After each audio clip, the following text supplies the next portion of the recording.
Hello and welcome back to our series in AP Psychology Review. I'm Dr. Swope. I'm from Maryland, and today we're going to be talking about conditioning. We're going to take a break to stop the idea of sensation and perception. So let's I just mentioned what we're going to do is I'm getting ahead of myself. Let's talk about what we're going to do today. We have a pretty thick agenda. If you notice, there's 6 bullet points, and each one of them is kind of filled with vocabulary words and filled with some pretty big and deep, broad and deep concepts. So the first bullet point and these bullet points are taken from the course description that College Board puts out from AP Psychology. It's not necessarily things Mrs. Fenton and I are coming up with. So when I looked at the first bullet point, I said, why are we going that? To me, that reads like a history of psychology, but I think it's important to look at who the researchers were in this brand of today. We're talking about learning and conditioning. Or sometimes people call it the behavioralism paradigm. So who are the key researchers in the psychology of learning? I mean, it's very difficult to talk about operant conditioning without mentioning B.F. Skinner. Same with, Pavlov and classical conditioning. Now, the second bullet point's interesting because interpret graphs that exhibit results of learning experiments. And there's 2 things I want to say about that. Weeks ago, I said psychology is a science not because of what it studies, but because of how it studies, the careful application of the scientific method, the careful careful analysis of results. And so that's the first thing that comes to mind. Psychology is a science because of how we do things. The second thing is kind of pointed to you, students who are listening either live or who are going to pick this up later because they're listening to the recording. This is a big hint, a clue of what's coming up on the AP Psychology exam. Not necessarily graphs themselves, although it has happened on previous AP exams. Students actually have to draw a graph, but the interpretation of data is a pretty likely thing. I can't predict what's going to happen. I don't know, but you definitely want to look at it. If this bullet point is in the beginning of this unit, that means they're telling us a signal that, hey, we need to know this skill. Okay, on to the third bullet point. The essential characteristics of insight learning, latent learning, and social learning. I'm going to go over them. The presumption is you've probably heard of them. Hopefully, you might not know them. Maybe you have a firm grasp of them. Hope so. And if you don't, just hearing me talk about them once isn't enough. Remember, I've been saying, and Mrs. Fenton's been saying, just because it's an open note exam in 2020 doesn't mean you don't need to have the foundation of knowledge. So please keep studying and studying. Apply learning principles to explain emotional learning, taste aversion, superstitious behavior, and learned helplessness. So that's something we're going to dig into. Those are fascinating concepts. Provide examples of biological constraints to create learning. Really quickly, as a quick preview, what if I said this? If you were to take the behavioralism paradigm or this learning approach, what we're talking about, can you teach any organism to do anything? I mean, obviously you can't teach a horse to fly, but you've seen circus animals and you've seen even human beings who've done amazing feats. And so the question is, are we limited by our biology, or can we kind of go past it with the right training? And then the last bullet point suggests how behavior modification, biofeedback, coping strategies, and self-control can be used to address behavioral problems. And that's interesting because that has a connection to what Mrs. Fenton talked about weeks ago in the therapeutic response, and the idea of how can we take this thing called the learning approach or the learning paradigm and apply it to therapy, apply it to treatments. Okay, well, before we get into today, let's take a step back, talk about what we did yesterday. One more member of the Schmidlap family today last night's was Jimmy. And again, I'm hoping that you took some time to write these out. So Jimmy, of course, is attempting to surprise his family by cooking dinner. He doesn't have a lot of experience, but he's going to do his best. He's a little overwhelmed with all of the sensations. There are noises from the oven, heat from the steam, sharp knives, and tasty ingredients. Please explain how each of the terms below might relate to Jimmy's adventure in the kitchen. Okay, we're going to go through 4 of these on 4 different slides. Gate control theory is the idea that pain messages will be blocked or can't fit through a perceptual gate by other sensations. And I don't know if I said this yesterday, but I'm reminded of my school when it has a fire drill. They do a great job. Students leave the building, we line up, we're organized, good to go. When we go back though, for some reason or other, we have over 2,600 students. When we go back and we have several different front doors, and each one of those front doors has a bank of 6 doors, there's a whole bunch of doors. For some reason or other, it always seems like only one door is open, and you're trying to get a whole bunch of people into one door. And this is kind of like the gate theory. Your spinal cord can only take a certain amount of information. So I just wanted to quickly explain that metaphor again because I think it's appropriate. So we define the gate control theory. Now we're going to apply it. When Jimmy stubbed his toe, he immediately started rubbing it, which made it feel better. Okay, that's, to be honest, a little bit of a weak application. Okay, but that's okay, because as you know, we're going to really make sure that we've got this thing locked down. So let's look what we wrote here. Rubbing his toe did not reduce the damage to the tissue or stop the pain signal from coming from his foot. However, the signals from the large fibers, which carry the pressure signal, took over the gates at the spinal cord, so the central nervous system could not process the pain signal from the small nerve fibers that carry pain. So again, one signal is blocking out the other, not letting the other signal get through the gate at the spinal cord. Okay. Proprioception is the ability to know where parts of your body are, such as arms or legs, without looking at them. Okay. Because Jimmy is using a knife to cut vegetables, he uses his proprioceptive awareness to make sure his fingers aren't under the knife's blade. And you can imagine that that awareness is a skill that could probably be practiced. Athletes and even chefs in a kitchen. I've seen some cooking shows and they can wield that knife. It's amazing, and I'm sure I would cut my fingers because I haven't practiced that skill. And that leads to the idea of neuroplasticity and long-term potentiation. Remember, neurons that fire together wire together. Okay, well, I'm off track. Here we go. Synonym. Let's go deeper. In fact, Jimmy's brain is in constant contact with his peripheral nervous system in a constant feedback loop. The brain sends efferent signals, remember, efferent exits the brain, to the motor neurons. The muscles move, and then this proprioceptive process sends the afferent signals back to the sensory nervous system. So sensory nervous system says move, muscles move, and they come back. That's going to tell your body where your limbs and fingers and everything else is.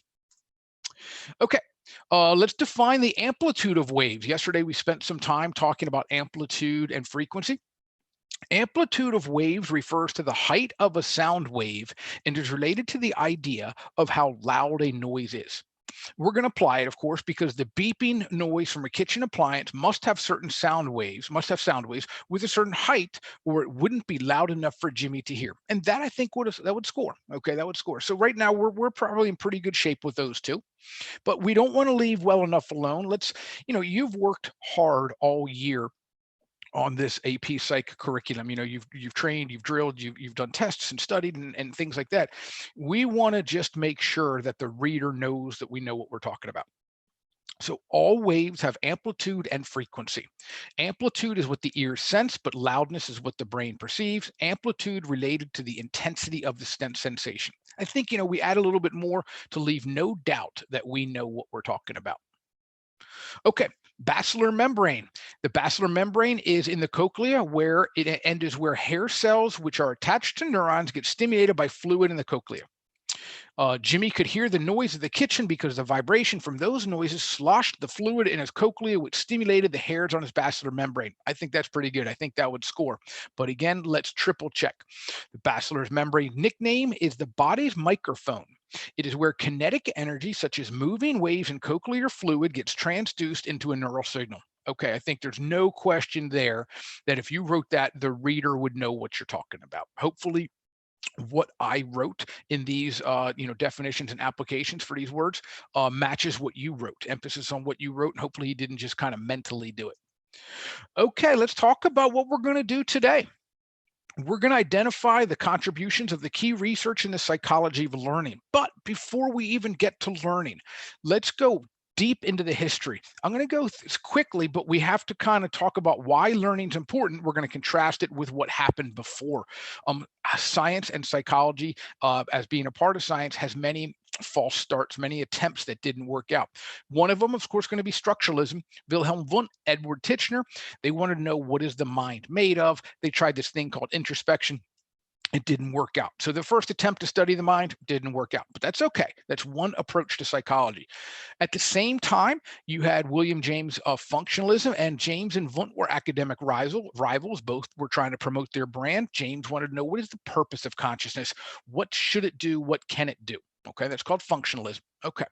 Phrenology, Franz Gall, oftentimes completely laughed at for its ridiculous in retrospect. I'm going to give it a tiny inkling of respect, because what he's trying to do is cross the mind-body barrier. He's basically saying, is there a predictor of the body, something in the body that can predict what the mind's doing?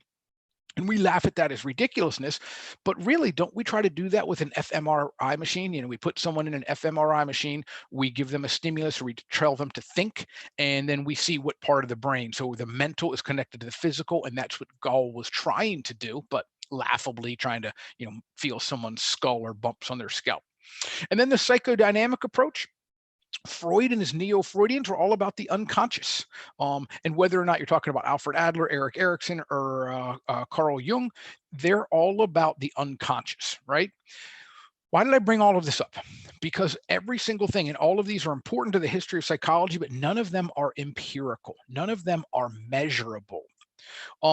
The learning approach is empirical. And if you remember, I think I brought that word up weeks ago. It means measurable. It means observable. And if psychology is going to be a science, we need to measure and count.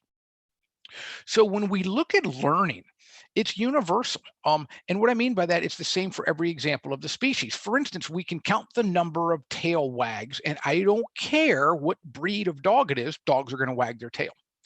And we can measure the arc of a smile. And I don't care which human you are, you're going to smile. And a gentleman named Paul Ekman proved that, or showed that facial expressions are universal depending on which culture you are. It's more of a reflex. Now, my question to you is, wagging a tail of a dog a reflex, something it can't help, stimulus response? You give it a treat and the dog starts wagging its tail. Or is it a behavior? Does a dog choose it? Okay, similar to the idea with the smile. I think a smile is mostly a reflex. We could fake it and maybe we could cover it up, but for the most part, it's a reflex. Now, what's interesting, one of the bullet points today was to talk about graphic representations of the results of psychological experiments. Now, on the bottom here, the x-axis is the independent variable. So the independent variable is the number of attempts of a behavior. Okay, the more I try something, well, then eventually the strength of the response, the better I'm going to get. Eventually, I'm going to be able to do that behavior. And you know what? It might be really frustrating. You don't see a lot of growth for a while. Then, you know what? It clicks.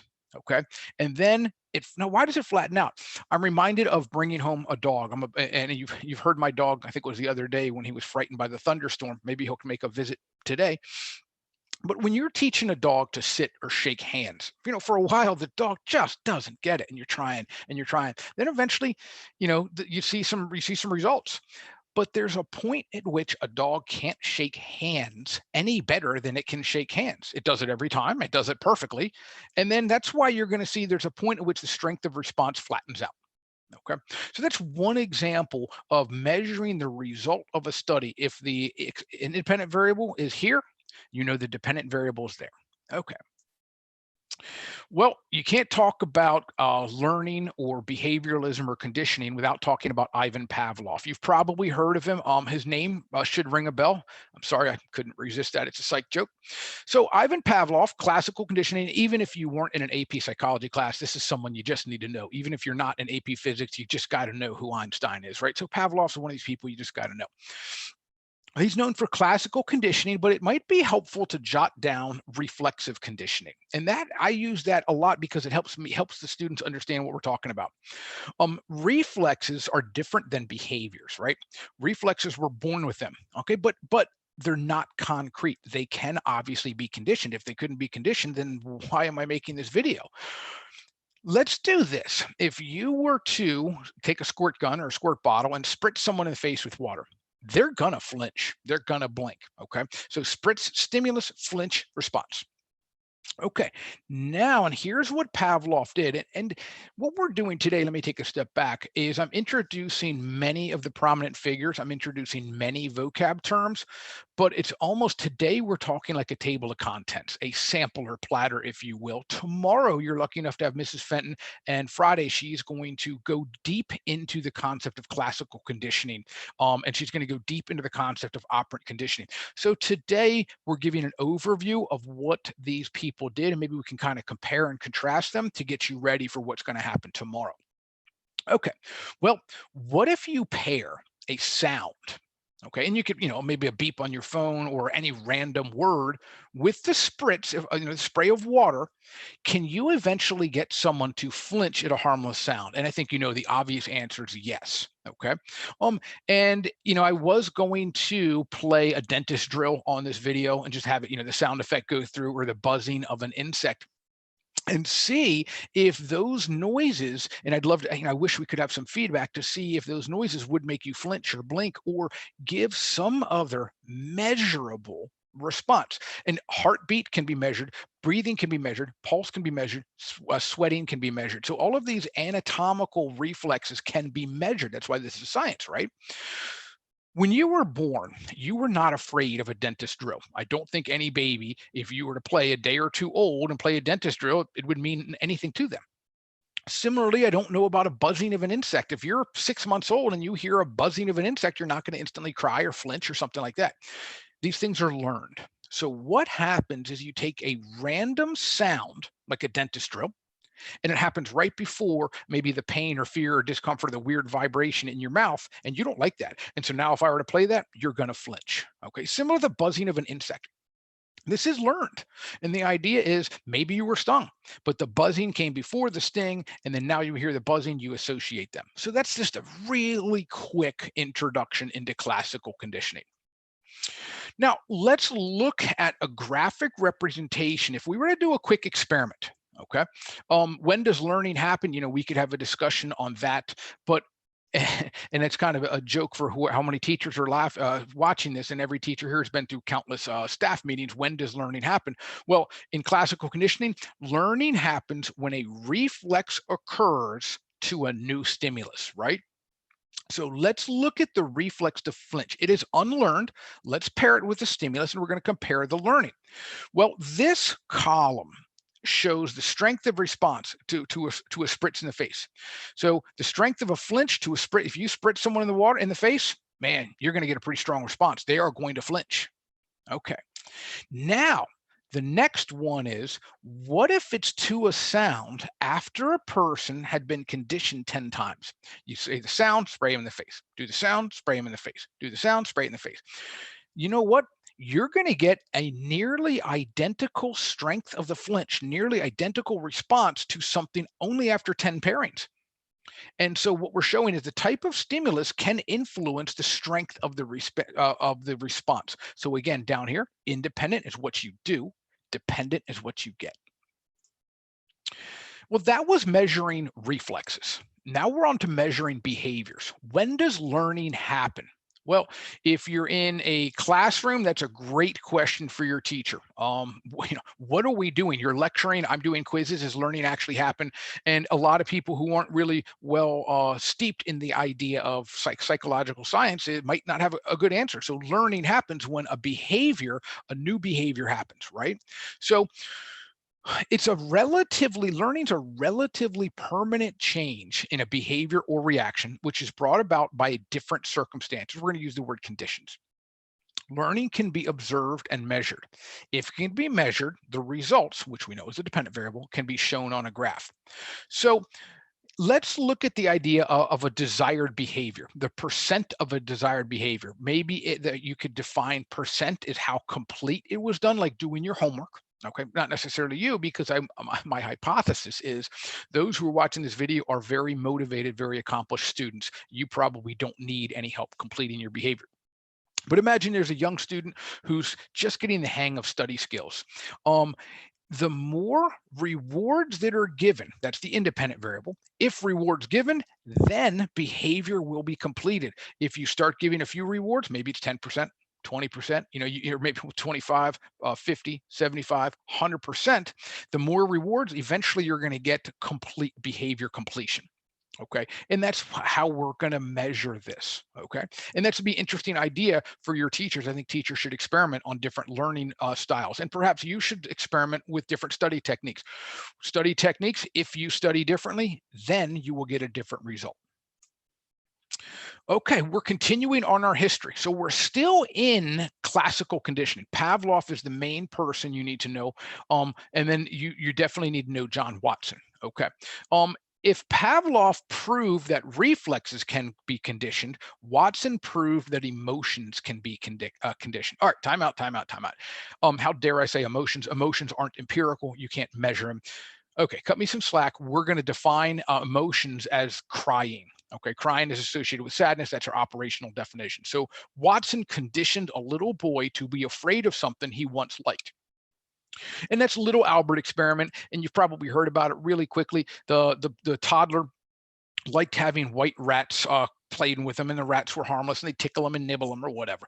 And then so what Watson would do was scare the boy, take a hammer and a metal rod and make a clanging sound, and the boy would be scared. The boy would be scared of the loud noise. But what was interesting is the rats came before. See and play with the rats, loud noise, cry and scare.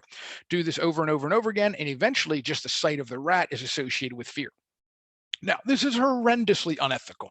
It happened, way back 1920s, I believe. Watson was kicked out of his university, Johns Hopkins in Maryland, for other ethical issues. You can dig deep, little mystery there.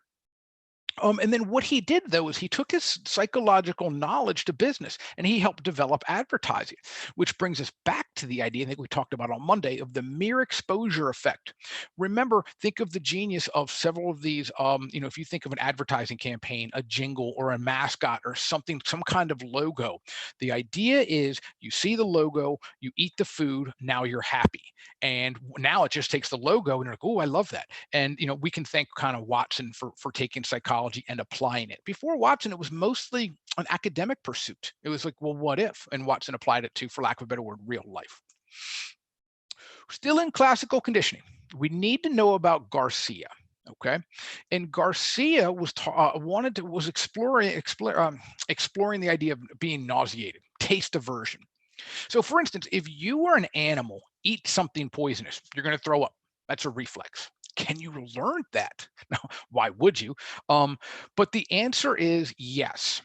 Will the smell of the thing you ate, which came right before you, cause you to dislike it? Yes. So now we get into the idea of Watson showed that you can condition someone to dislike and have an emotion. We're going back to the reflexes. So you can learn to fear something. Can you learn to throw up at something? Yep. And by extension, could you learn to blink at something? Sure. Burp? Absolutely. Could you really have almost any reflex that could be trained? Yes. Garcia worked with irradiated rats. And if you irradiate a rat, they're going to have nausea. They're going to throw up. He later applied it to coyotes. Imagine at some points in the American Southwest, there are coyotes running wild, but their homeland, their natural habitat bumps up against a farmer, a sheep farmer. And the coyotes, of course, like, this is great. They're sheep. They're in a pen. They can't run away. Free lunch. The farmers would shoot the coyotes, and you can imagine it's a disaster. We can avoid it. So again, we're going to apply psychology like Watson did. And what they would do is leave out lamb meat or sheep meat that was laced with chemical that would make the coyotes throw up. Well, coyotes walking around sees this bait, eats it, throws up. And now it doesn't, it's not great. No one wants to poison a coyote necessarily, but temporarily poisoning and making it throw up is much better than shooting it. So the coyotes learned that, oh my gosh, the smell of sheep and wool or whatever sheep smell like is going to make them nauseated.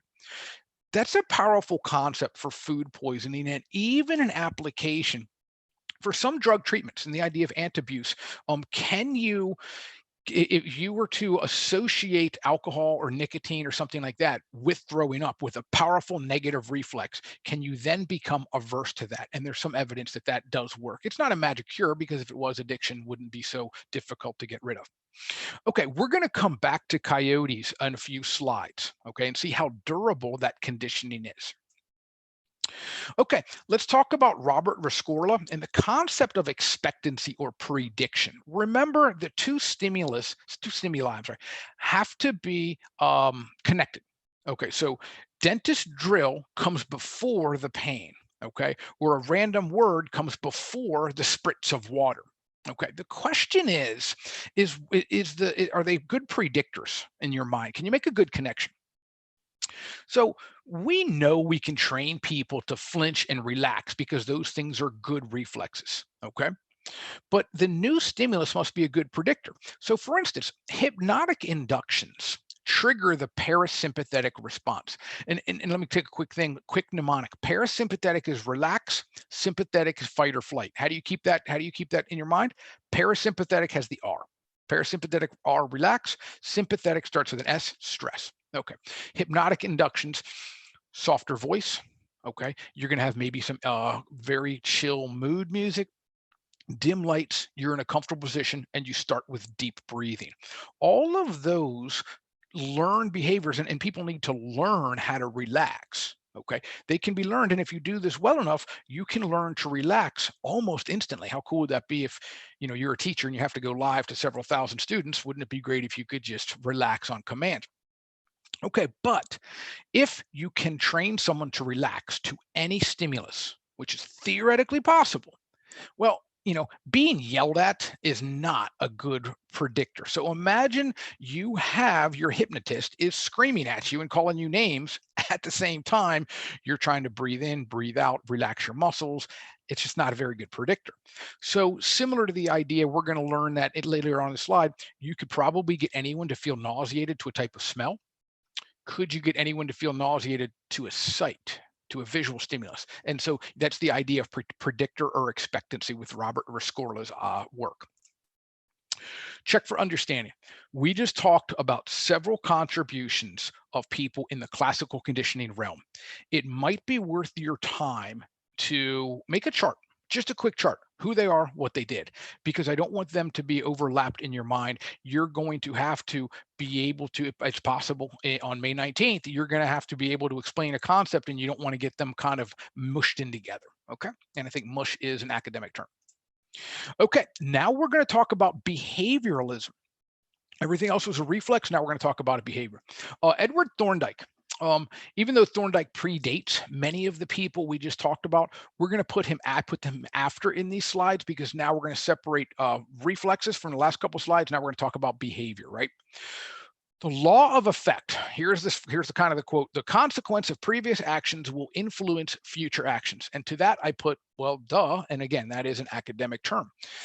We look back with 100 years of knowledge and psychological experience, and we say that disrespectful, sarcastic term. Okay, but let's respect what he did. He made this a science. He measured it. He made it empirical, and he could track learning. He could say exactly when learning happened. And education is a huge industry. College board's a huge industry. Can anyone in education or teachers tell you exactly when learning happened? And this is why we respect Thorndike's idea. He made it empirical. He made it a science. What's important to know about his law of effect is he said that animals don't think or plan. Well before there were Skinner boxes, which we know are called operant conditioning chambers, Thorndike had puzzle boxes. And he'd put a cat in a box, and he'd give it a task to do. And the cat had to escape the puzzle box, or maybe get a treat or something like that. And what he saw was the cat was just randomly doing things, swishing his tail, licking his whiskers, clawing at something. There was no rhyme or reason. Everything was random, until by accident, the cat tripped a lever or a wire or a string, and all of a sudden the cat could escape or get a treat or something like that. Now, did the cat learn? Well, Thorndike said at that point in time, no, that was a complete accident. You can't say the cat was smart. So he put the cat back in, and he measured the second time, and the cat could do it. The cat remembered, and although that's a cognitive term, not a behavioral term. So it took shorter time for the cat to do the behavior. Third time, shorter time. And so eventually Thorndike could graph out when the cat could learn. And if it was instantly and you define that, that's learning. So that's the law of effect, is the idea that every previous behavior trains us for a future behavior. Okay, can't talk about behavior without talking about B.F. Skinner. Um, Aside from the content of operant conditioning, which is Mrs. Fenton's going to guide you through, and again, we're assuming you've been exposed to all of the vocabulary words that go with operant conditioning. Skinner's known for his quality of research, not just what he studied, but how he studied it. Okay, Skinner boxes in quotes, remember we call them operant conditioning chambers. They allowed for perfect experimental control. Go back a few weeks and I said without control, you can't have causation. So Skinner would put a rat or a pigeon in a box and control every single aspect of that animal's life. When he introduced a variable, if the animal's behavior changed, he could say that variable he introduced, an independent variable, caused the dependent variable. There's no other confounding variables. So we like Skinner's research because it's precise, it gives causes, and it's replicatable. This is science, right? Um, it's important to note, according to this idea, that all bad behavior is the result of a wrong system. If you philosophically, if you take it to the extreme, there's no free will because we're all just trained rats or trained pigeons in a metaphorical Skinner box. There's no bad employees. There's only a bad reward system. There's no bad students. There's only a bad educational system where the student doesn't know how to get the reward and avoid the punishment. It's important to know, according to this idea, we stayed away from cognition. We stay away from the idea of, well, what is the rat thinking before it finds the cheese in the maze? Or what is the pigeon thinking before it pecks a hole in the Skinner box? Because that isn't empirical, especially at Skinner's time.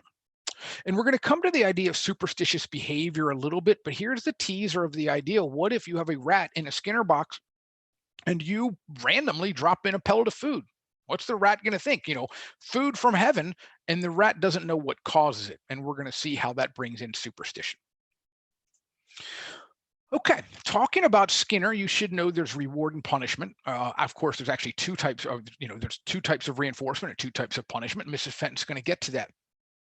Let's look at our independent variable, the number of consequences given to promote good behavior. Well, if you give rewards after 1, 2, 3, after about 4 consequences, okay, then you know what? You're going to see 100% demonstration. What do I mean by this? If you were to get a student to try to write a term paper, and they try and they try, and you keep a reward for every time they try, and we're going to learn about successive approximation and shaping in the next couple of days. Eventually, they're going to do the behavior. Okay, reward works, punishment does not. And you are welcome to show this slide to your parents next time they say take away your keys or your phone or something like that. Punishments don't teach behavior. So if you give punishment, then you won't get good behavior demonstration. Okay, eventually you might. If you get reward, you will get much quicker good behavior demonstration. Okay, and remember, behavior is empirical, it's measurable. That's why this is a science. So what we do? We compared several people who contributed classical conditioning, and we compared which classical conditioning instinct reflex, and we compared operant conditioning, which is behavior. Okay, we're still talking a little bit about now, outside of classical, outside of operant, we're going to talk about, how do you talk about cognitive in application of behavior?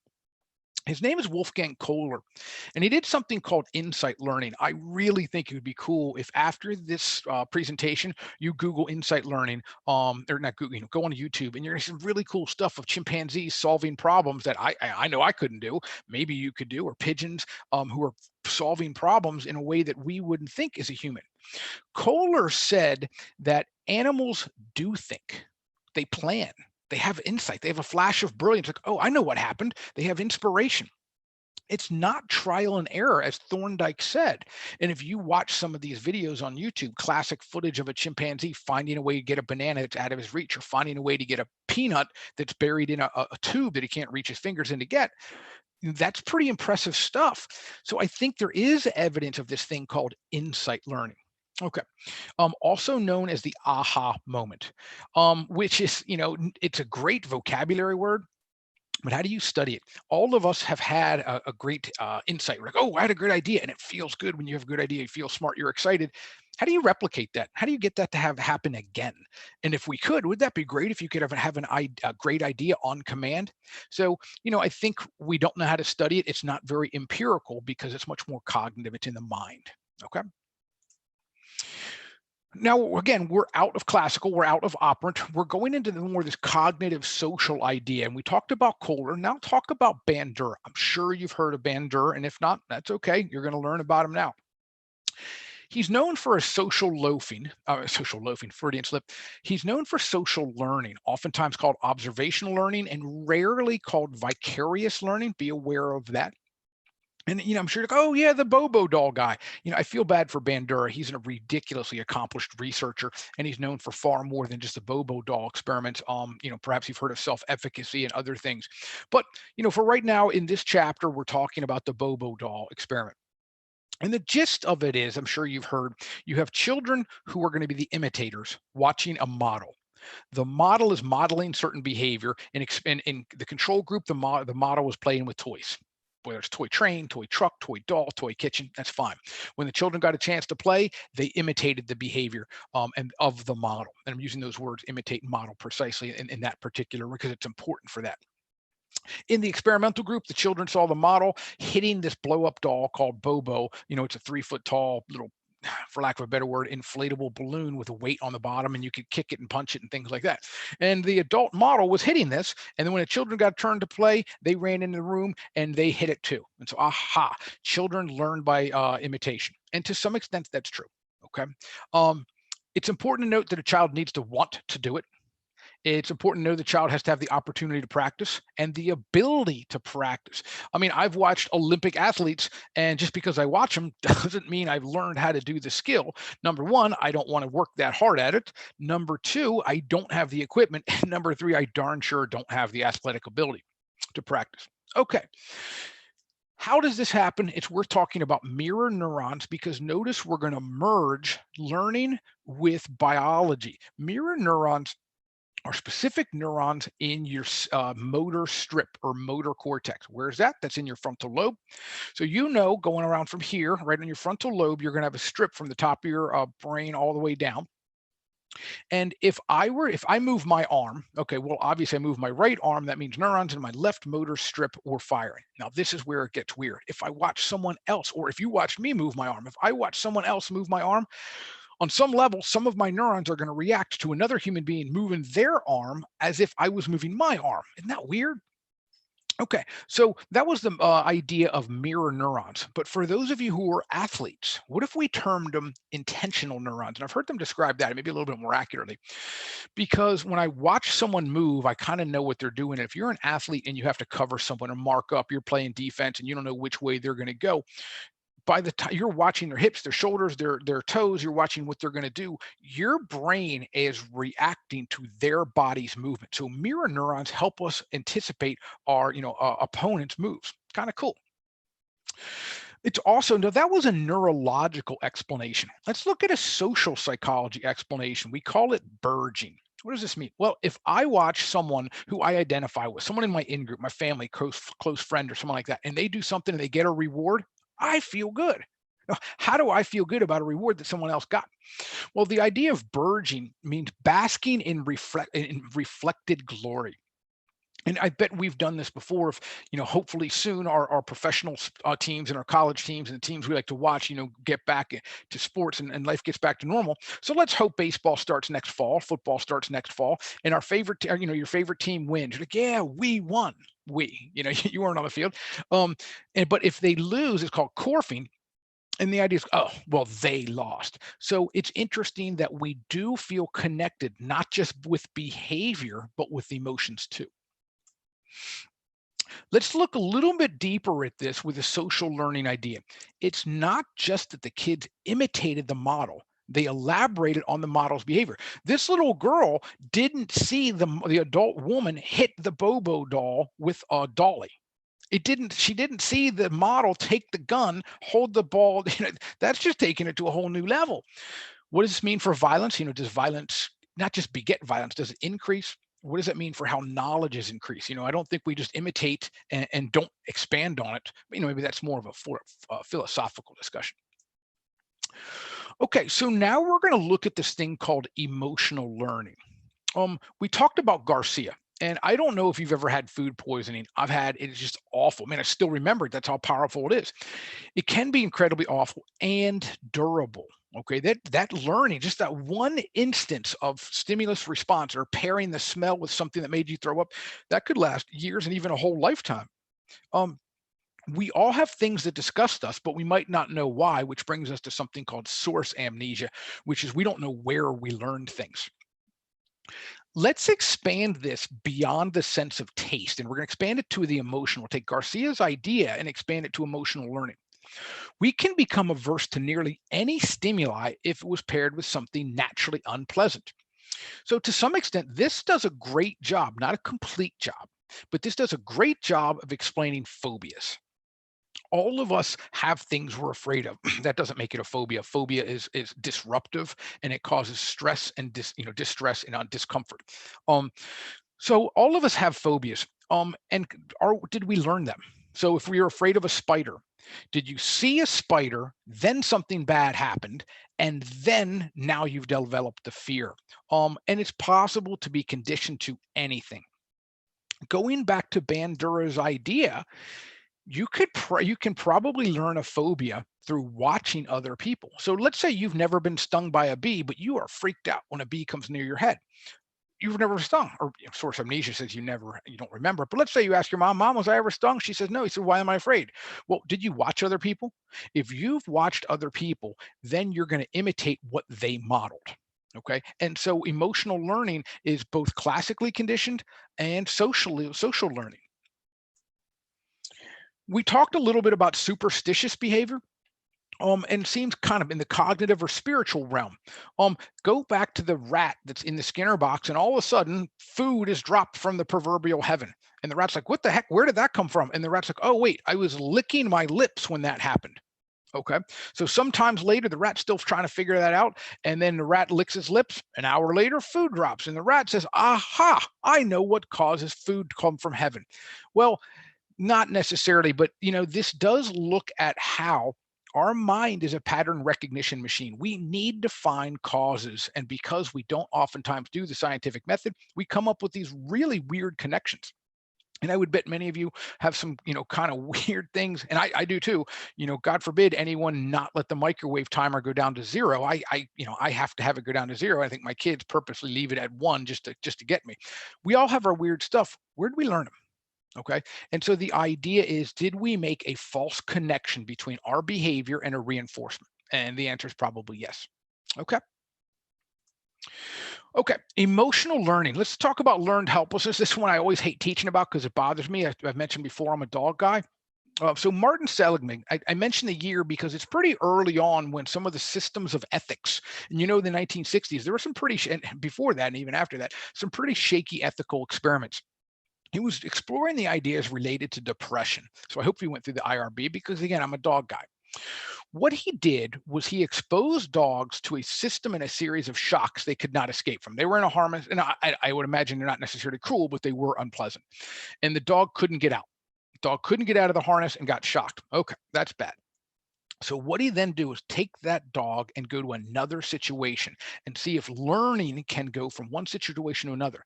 Put the dog in a situation where there's electric shocks, and the dog didn't even try to get out. So imagine you have a dog, and of course, this puppy is made as cute as possible. Shock one side of the floor, a normal dog is going to jump over and escape. Okay. Shock the other side of the floor, normal dog's going to jump over and escape, showing that behavior, the dog has some kind of control, a locus of control. That's going to be a vocabulary word for later. But dogs who are trained that they can't escape the shock eventually just curl up and give up. Even though they can escape it, they won't try because of their previous conditioning. It's a pretty sad thing. You imagine you have struggling students who just don't try because something in their past, they tried, it didn't work. They've learned in that situation they didn't succeed, so they won't succeed in all situations.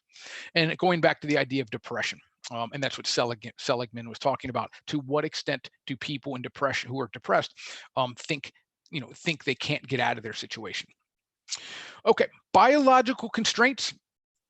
In the extreme, the learning approach to psychology suggests any animal can learn anything with the right system. You see amazing, fortunately, I think elephants are out of most major circuses. But before, the elephants could do amazing things, and even police dogs can do amazing things.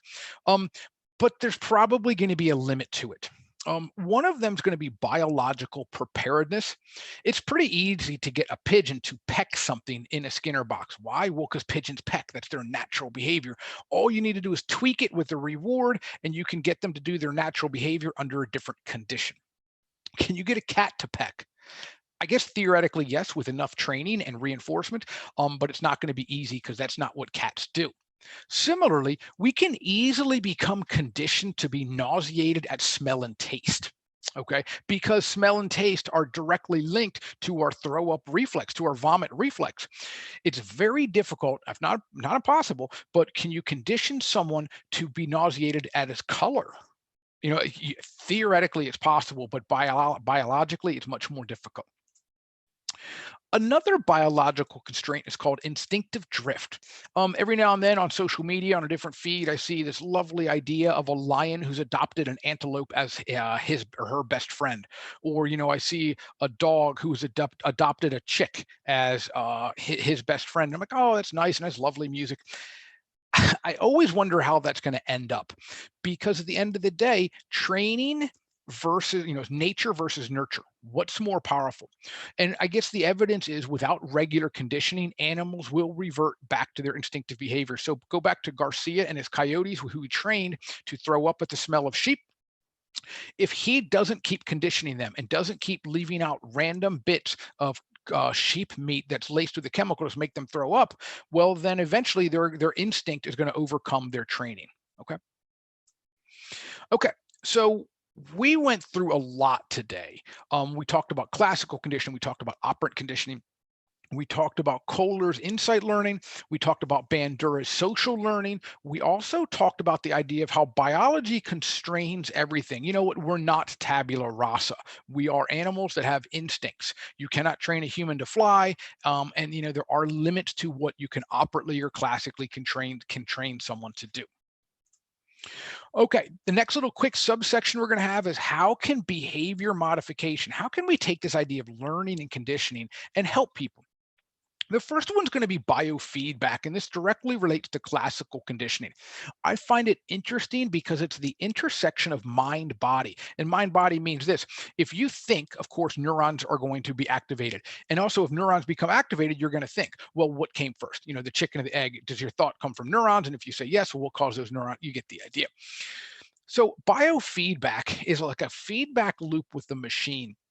And you're going to link physiological responses such as a brain wave. So EEGs actually come down in price. I think you could probably get a home kit for a couple $100.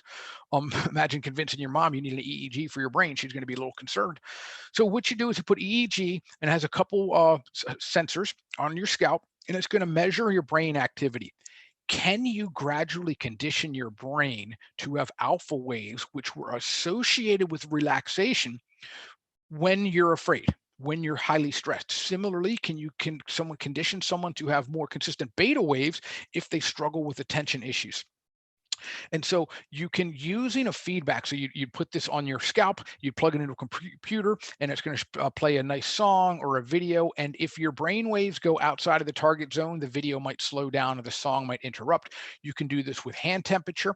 Oftentimes people who are nervous have their hands are a little bit cold.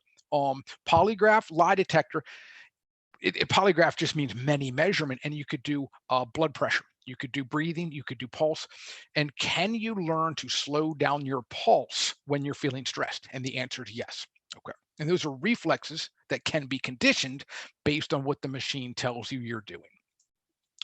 The next one, counter conditioning. This is definitely a reach into the last chapter that's maybe not going to be on the exam, but it's worth talking about. Counter conditioning. If we can learn behaviors and reflexes, especially bad ones such as phobias and addictions, can we unlearn them?